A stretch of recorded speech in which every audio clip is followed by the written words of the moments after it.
I'm good. Hey guys, welcome back to Trekyards. I'm Captain Foley. And I'm Conor Cockins, and we are talking Discovery yet again, because there's always more to talk about in this interesting verse that they've created. We are. And now that we've seen the death of not only Takuvama, but of Call and the Sarcophagus ship, the ship Spoilers. of the dead is gone. Spoilers. Heavy spoilers. These are always Yes. spoiler episodes, though, so it's fine. Is it going to be like the Star Wars verse that, oh, now that the Emperor is destroyed, we're done. We're just going to all give up our ships and hand them over to the rebels because the rebels are awesome? Or is there still going to be some factions, at least, fighting with the Federation, trying to reestablish their power and eventually just dwindle out and kind of become a Cold War status like we see in TOS?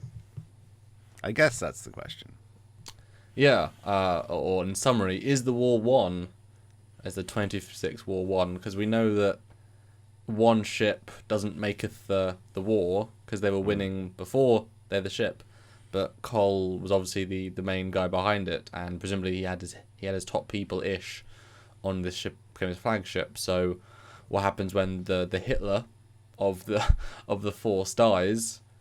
Did the people behind them still follow suit? Do they believe in the purity thing? I mean, so many Klingons had to be persuaded to join his cause, so you would think that maybe they don't give a damn. It's just about the glory and about the cloaking device. Yeah, it could be about acquiring the tech, absolutely. I mean, that's a great advantage to have, is the cloaking device, and Cole was handing them out like candy when she joined him. So now that he's gone, yeah, it asks the question, are they going to be cohesive in their allegiance with him and to each other? Because they were all, they talked about how separated the Klingon houses were, how they were fighting amongst themselves. Now they were kind of brought together, some of them under this one leader.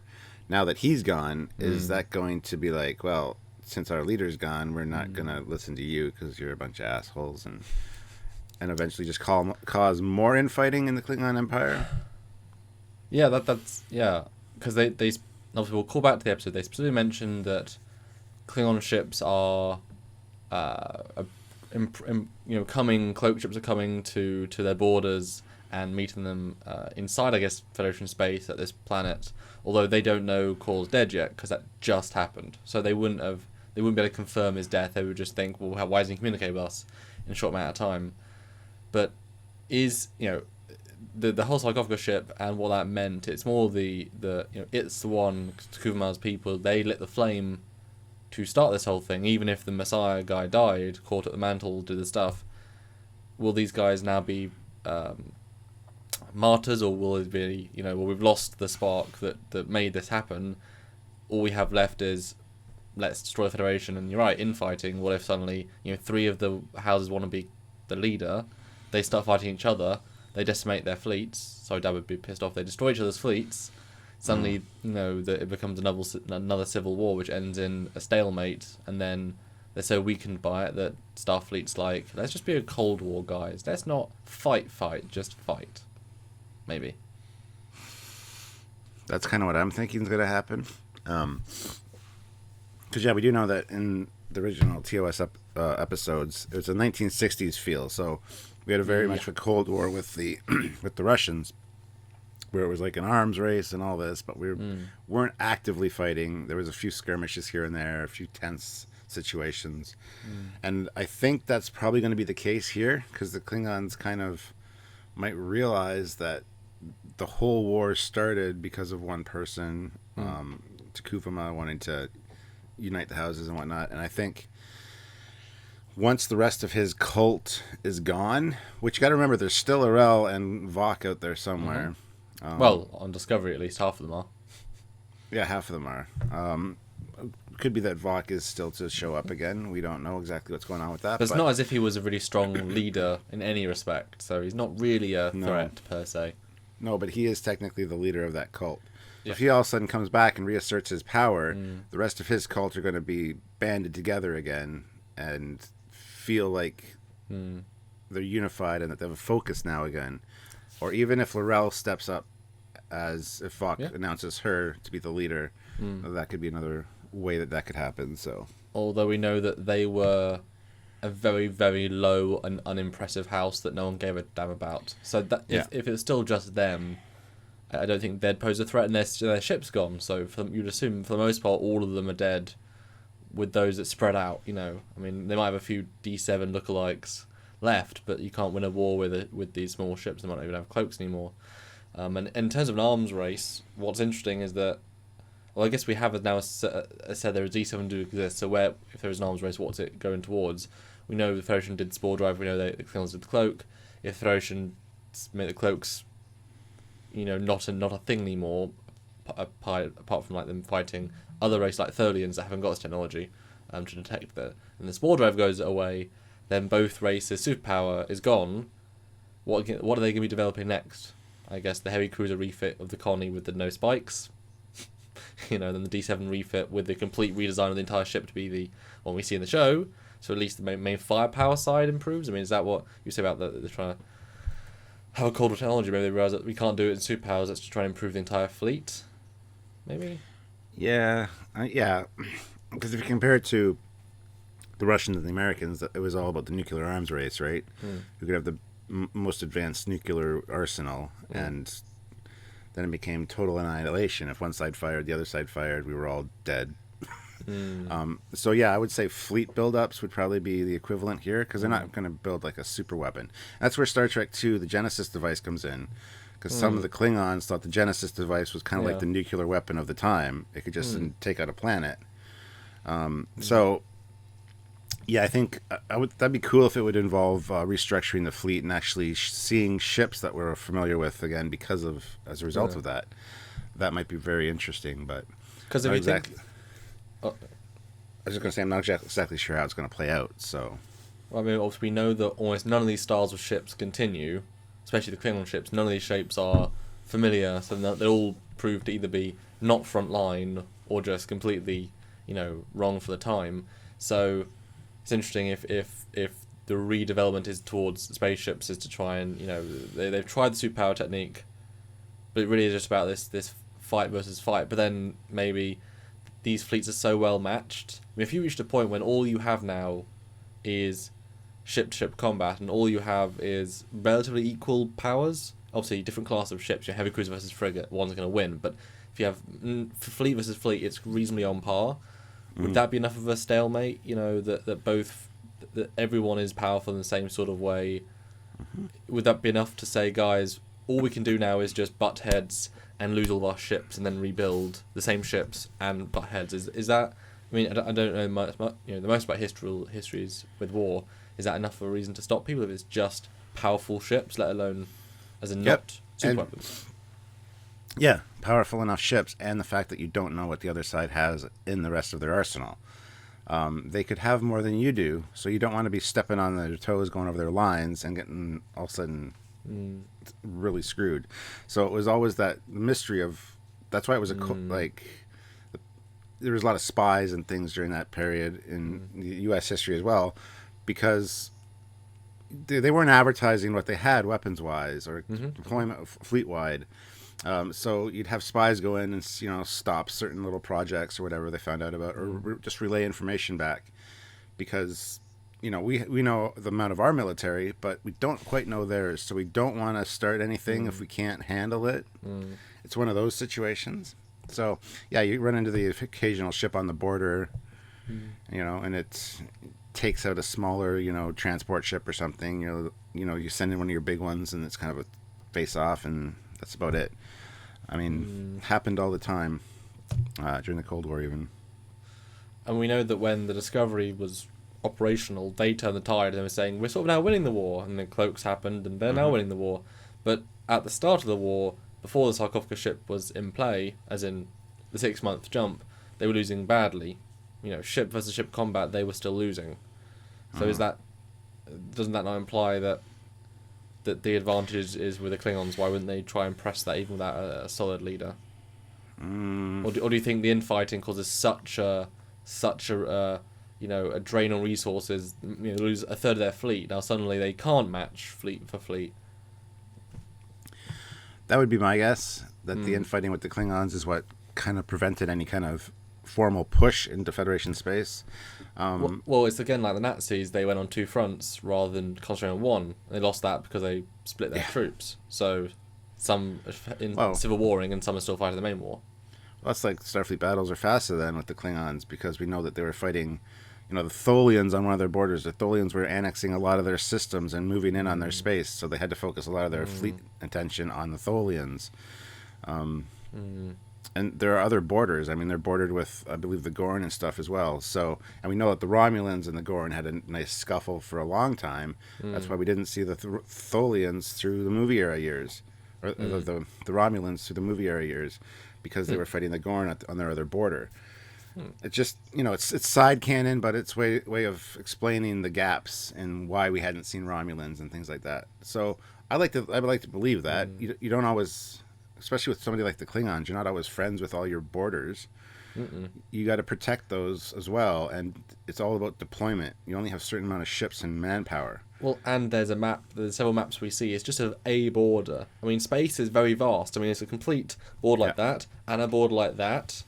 You know what I mean? There's thousands of ships you need to maintain this, and any sort of military front is like, well, now you're vulnerable on other sides. And the maps are misleading, too, because it's space. It's not just a border. Yeah. It's like a border. It's all three-dimensional, right? Yeah. So, yeah. So, do we think that... Well, they did say that it was 11 hours till we've enhanced the code. Do you think Lorca still sent the code to detect cloak ships off to the Admiralty? I think so. I'd hope so, because that'd be a serious problem if they didn't. Yeah. One of the things that bothered me about that scene, too, where he's talking to Stamets in the shuttle bay, they're like, we got to get back to Starbase 46. There are Klingons on the way. Why are you not at warp, then, at least? Trying to get there already? Like, don't stick around. Yeah.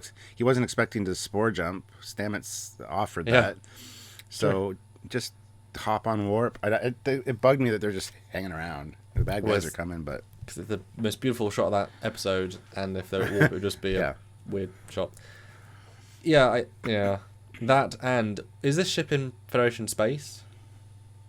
The planet, sorry.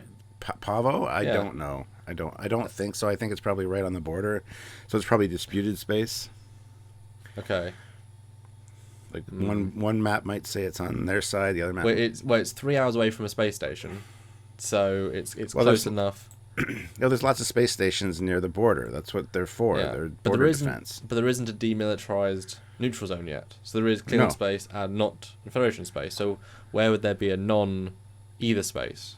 I guess I'm looking back at the map, but there's a small secondary dot line, although there's ships inside that dot. Maybe that's we don't know what we're doing yet, space, but... Yeah, that's weird. Borders during war are very tricky. That's why there's a lot of scuffles, because the enemy comes in and says, that's actually our planet or our territory. We're like, no, we've been here for how many years?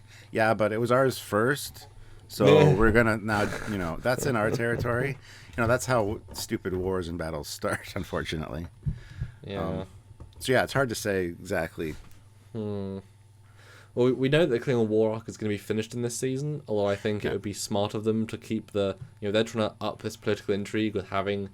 Well, we're trying to have relatable Klingons. They've sort of failed kind of miserably, that whole side of it. But hey, live and learn. Yeah. In Season 2, they can still show the... Actually, it's interesting. We didn't even see Kronos once. I know when they were describing Discovery, I was assuming we'd cut back to Kronos and see the inner politics and see, like, Game of Thrones style, everyone's doing deals. Not a dude in a ship. Except a couple of times, we see a grand fleet and dudes taking a fleet to his place and, political intrigue, not racist people and being stuck on a ship for 6 months and cannibalism and bad love relationship doesn't go in many places. It's not what I imagined when I was imagining the heights of where it could go. But Season 2 would be great if we, cut back to Kronos, and even if they're not a primary thing, it'd be fun to see, the repercussions of the Klingon war. And wouldn't that be cool to see, conventional Klingons, all these different types of Klingons, but mostly conventional with hair, all different variations. Sorry. Desk Tribble doesn't like the thought of Klingons maybe coming back. I apologize. Well, would that be a good Season 2, the great Tribble hunt? No! Don't scare my Tribble. Maybe that's why the Klingons stopped the war, because the Tribble infestation becomes too much. Wouldn't that be great if they just spore drive in tribbles everywhere? Every planet. That's how the tribbles spread. Lorca. Lorca. Yeah, that'd be good. That would be great. Every Klingon planet. I should have done that. Yeah, this Pavo should have been home with the tribbles or something. Yep. Oh, that'd have been fun, yeah. Didn't they, when they meant to go to the Tribble Homeworld in the animated series? Wasn't that a script? Pretty sure. I don't think they visited the Tribble home. No, it was meant to be. It was like a proposed one. And it was stupid, like sounding, so they didn't do it. Yeah, probably. Yeah. But yeah. Anyway, I think it's hard to say what's going to happen from here. I think there's going to be a small wrap up of the story of the Klingons. You're going to hear about, the different factions starting to infight again, and destabilization within the Empire again. And then it's going to be kind of just, you hear border skirmish stories probably. I think the war is probably over right now based on what happened, because it's very much a la Star Wars now that the Emperor's dead. Although Battlefront game is actually showing that was—not the case, and the books said it wasn't the case, but the movies are like, hey, we win! Yeah. That's not how... because... Well, I mean, yes, they killed 8 billion people on Death Star too, but it's just not the point. 10 billion, whatever. Yeah. So, yeah, I'm confident that this is the end of the Klingon main war arc. Anyway, the hot war. Yeah. I'm sure we'll hear more about the winding down of it over the course of the next season or so or whatever. But yeah, hopefully we move on to other stories and other great things. Because do you think? I think it's probably a way they may go. If you look at the situation, the Klingons will know that Kor's dead. They'll know Discovery did it, because I'm sure Starfleet will tell them and they'll see radiation and stuff. But they won't know that Discovery has disappeared to an alternate universe. So would this be the time for Starfleet to not talk to, the one radical, well, he's not as radical, but the one Hitler talking to the government instead and saying, hey guys, we've got the Discovery still. Your leader that was a bit too full on is dead. Do you want to try for peace now? We've got the Discovery. We can attack anywhere you like. The ship that had cloak, got cloaks, but we could detect them. You've got no advantages. We've still got Discovery, wink, wink. Do you want to talk for peace? Like, do you think they could bluff Discovery into peace? I think so, yeah. Yeah. Yeah, I do. Because, I wouldn't want, as a Klingon leader, I wouldn't want a ship that could basically just jump in right above my headquarters on Kronos and be like, hey, how's it going? Well, it destroyed your flagship with no apparent... It single-handedly worked out your cloak frequency and destroyed your flagship and killed your entire leader in basically half hour. And basically the captain of it is batshit insane and doesn't listen to anything we tell him. So you might want to consider a truce. Just saying. Yeah.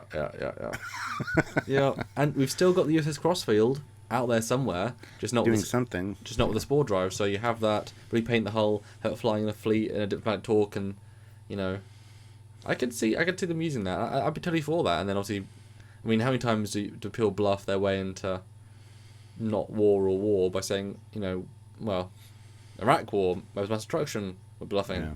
Didn't really. Yeah. And then cloaks become useless. Yeah. So anyway, guys, what do you think about the Klingon War? Do you think it's over now? What are we going to hear about it? What do you think the effects of killing Call is going to have on the situation that we had? Because there are still ships out there. There are still fleets of Klingon ships heading towards the border. But like Samuel said, not really sure if Call's dead yet, because not like any of his men can call back going, yo, he got destroyed, because they were all on the ships as well. So yeah. But we'd love to hear your thoughts and comments down below. And don't forget to like the video, subscribe to the channel, check out all of our social media links. They're all in the description below. And my little Death Tribble is very scared that the Klingons are coming back. So, But all the war's over, so the Klingons could be gone and it can have a time of peace in its little eating and breeding world. That's right. It's all it wants, really. Just to live and eat and breed. So you'll be happy. Just breed. And if you want to support this Tribble into eating and breeding, then please support us on Patreon, a monthly donation scheme where you can give a little bit each every month to support the feeding of the Tribble. The more you give, the more it can breed, the more cute things we can give worldwide. So consider that when you want to give, how many triples do you want to see, and they make amazing toupees. Ask Shatner. Or a one-time donation at Trekyards.com. Click the donate button and give a little bit. And it helps this show, this channel, everything we do. So until then, guys, this is Commander Cockings and... Captain Foley and Fred. I'll name him Fred this one.